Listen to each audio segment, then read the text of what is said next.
Alright, TubeU. Haven't done no videos because the man been getting me down, but I just thought I'd throw this crazy concoction. I just created this right now. So we got some whole bluegill right here, some pretty good size ones.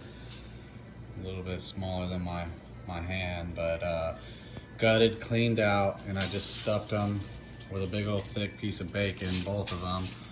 Then, so we got fish coming out of our ears here. So then I got some bluegill fillet, which is not much, little fillet, but you can't stick much in these guys anyway. So I'm gonna take a fish fillet, a bluegill fish fillet, and I'm gonna try to jam it in there with the bacon. I'm gonna wrap it all up in tin foil, so it's not really gonna matter, but see if we can't stuff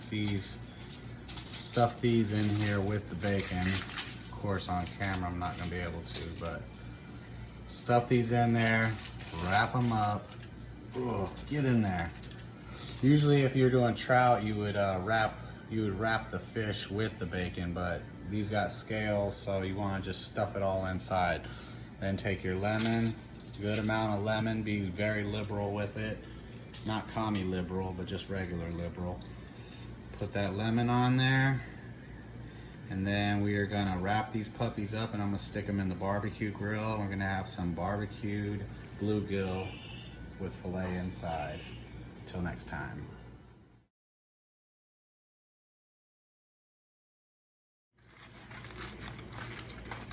Das Boot.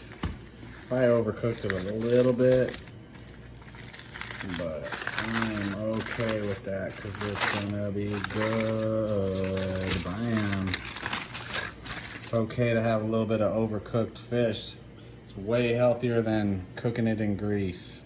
So you just peel and play, and you got yourself fish today. Bluegill, this meat right here.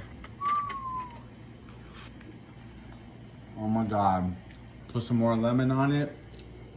Oh my God. Oh my God. Good.